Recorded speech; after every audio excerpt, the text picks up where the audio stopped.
my name is Nikhil. I am a Vice President at Samagra. This presentation is about government recruitment case study, which was part of the Saksham Haryana Skills and Employment Program run in collaboration with the Government of Haryana. So Government of Haryana was undertaking many initiatives that were designed to link the youth of Haryana to employment opportunities. These were broadly in two categories. One was apprenticeship, which is a 6 months to 1 year internship of sorts, which comes under the larger National Apprenticeship Promotion Scheme of the Government of India.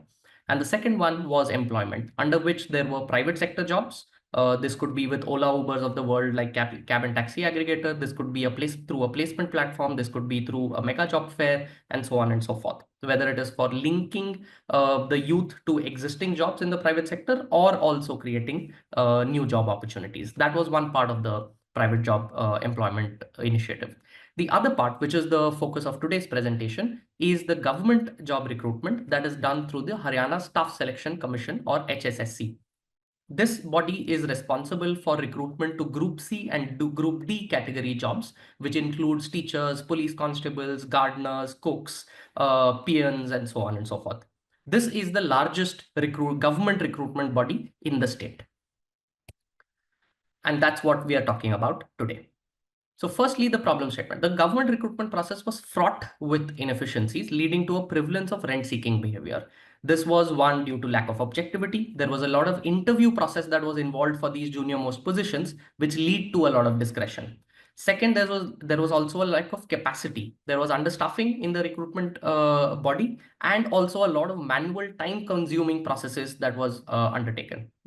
Third, there was a clear lack of accountability because there was no visibility of the hiring process itself and no review mechanism. There was no way to keep track of what recruitment process is at what level.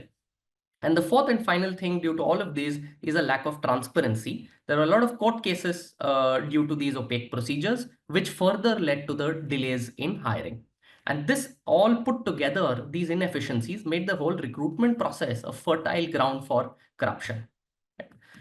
Now, what Haryana government was able to do through HSSC was enable large numbers through very clear key interventions they undertook, right? So if you compare this with a before and after, since 2004, for about 13 years, the government of Haryana was able to recruit 78,500 people approximately. In just a span of 3 years of Saksham Haryana Skills and Employment, Wave 1 and Wave 2, across 3 years, they were able to do about 75,000 odd recruitment as well, of which the Group D hiring, the peons and the gardeners and the cooks, were about 18,000 odd. These were done due to the key interventions across 4 different categories. One was policy, second was organization, third was process, and fourth was technology. So in policy, there was a uniform service rules that was enacted for all Group D posts. And then the interviews were scrapped for Group C and Group D. From an organizational lens, the Haryana Staff Selection Commission was restructured and the legal cell was strengthened to manage all the court cases. On the process side, one of the key processes which took a lot of time in this whole recruitment process, which was the scrutiny of documents, was done after the declaration of results as opposed to being done before. And then there was also a data-driven cascaded review mechanism, which helped maintain accountability.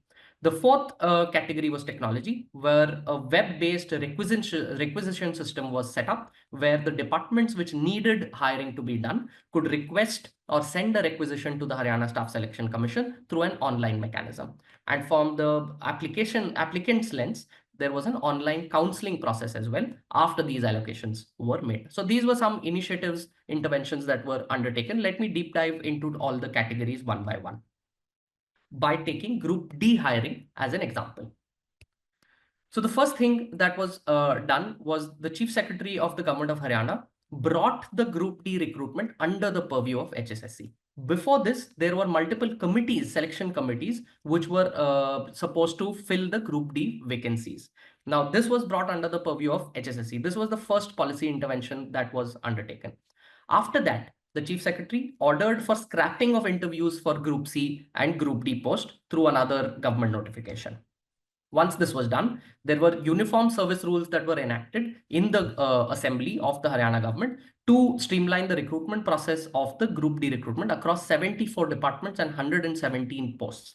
What were some of these uniform service rules? For example, what should be the age eligibility of the people who come into these roles? Imagine having 117 different posts having different eligibility criteria. Then there is no uniform service rules.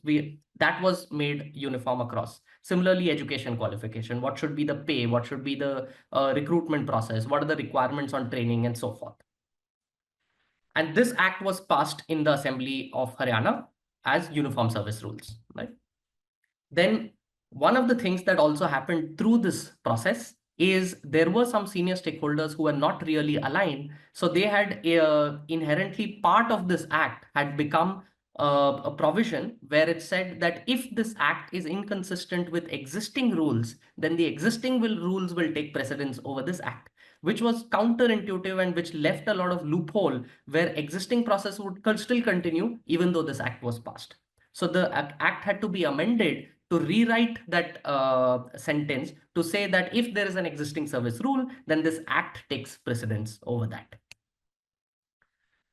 So apart from that, coming to the organizational side, there was no post of controller of examination. The government of Haryana created a controller of examination post within the Haryana Staff Selection Commission and appointed a Haryana civil servant to manage these HSSC exams. There are largely three kinds of things in terms of responsibilities of this person. They were responsible for conducting all of the exams that was happening. This could be logistics, this could be scheduling, this could be center management, security, and so on. Right. And then this person was also responsible to coordinate with the Chief Secretary's office, with the Chief Minister's office to move all of these problems and get them resolved in a timely, appropriate manner. To support the entire Haryana Staff Selection Commission, there were also 3 different technology systems that were set up. First was the requisition module, where all the requests or requisitions that would come from the department to HSSC were made online. So the department could track what is happening to the request that they sent, and HSSC could also respond to the department if they had any queries. The second technology module that was there is the advertisement MIs, which would track the progress per request. This was also integrated with the Chief Minister's dashboard to provide real-time visibility to the government on how the recruitment is happening. And this was important because HSSC is an independent body and does not report directly into the government. So they are that way separately independent and autonomous, but the visibility helps the government plan for better recruitments in future. The third technology module that was available was a court case MIS. Given that there were so many existing court cases that had to be managed related to HSSC, this module helped them figure out which case is at what level and also link it back to the requisition module to provide the visibility to the department on why their request is stuck and at what level. To further streamline this coordination between the HSSC and the courts and the government, an SMS-based communication channel that was linked to each of these technology modules was enabled. These are some samples that you see on the slide, where confirmation of requisition would go to a department nodal officer, the hearing update from the court case, or a reminder on the next hearing dates, and so on. Coming to the process part of it. I had mentioned earlier that an online scrutiny of documents was also conducted for the first time in HSSC to expedite the process. This reduced the overall scrutiny process from 2 months to 1 week and also eliminated the entire cost of physical scrutiny. Before this, people were expected to physically come to Panchkula and Chandigarh, submit their documents physically, where a person, many people sitting there would check and give them a confirmation. This would take a lot of time. For the first time, Government of Haryana moved this entire process online.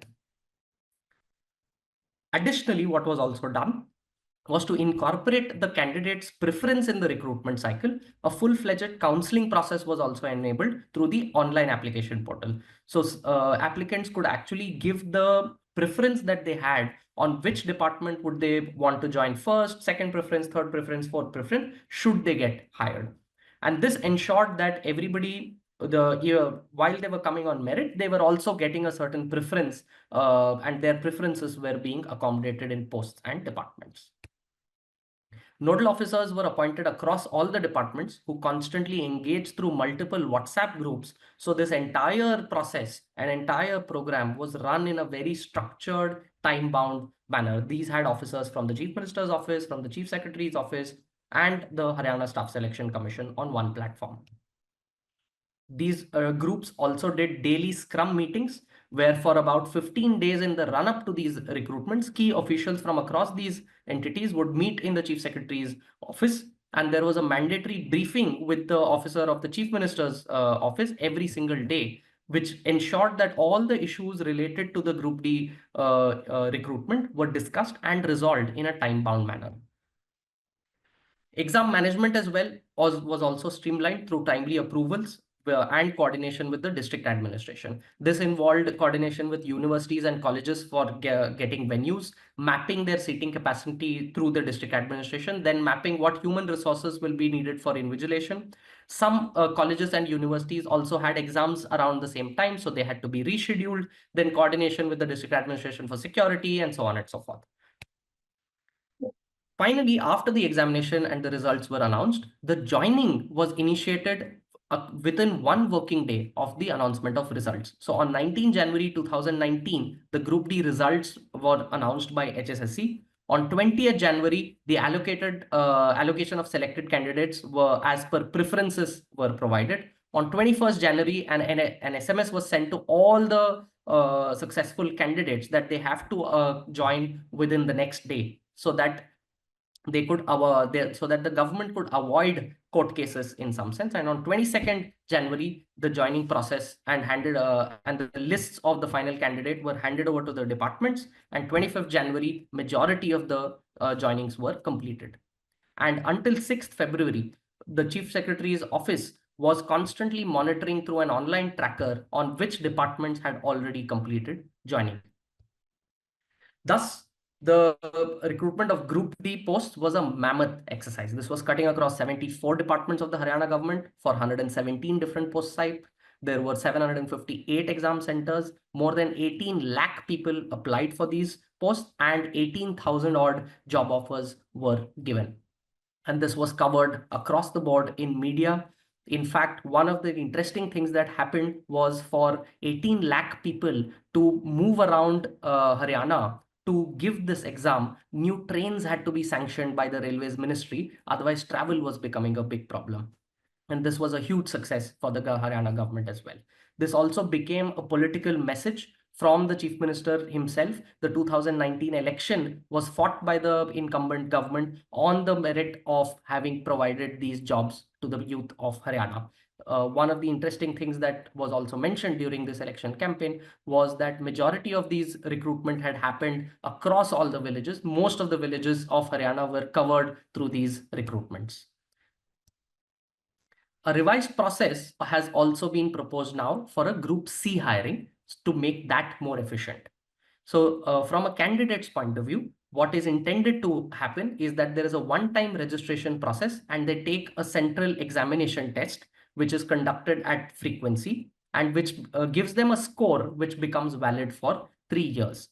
Basis this score, the government departments at any point in time that they want a recruitment can release a merit list basis this. And for some specialized posts, for some select posts which have very specific skills that are required, a second exam could be taken at that point in time, which would be based on that specific skill. And this would overall make the Group C hiring more efficient. And this is a revised process that has been proposed by the government of Haryana, which will hopefully get implemented in the coming years. This proposed process is a very clear benefit over the existing one. It improves on operational complexity. It makes things more flexible. Instead of everybody giving the exam on a fixed day, they now have the option of taking this test throughout the year. The quality of testing as well can improve because there is a subjective exam for specialized role. The logistics can become much smoother, so the cost comes down. We don't have to set up hundreds of centers across the state. Very few exam centers are required because the exams are happening throughout the year. And overall, the recruitment cycle, which currently takes about 6 to 12 months to complete, could be completed in a matter of few weeks. Thank you.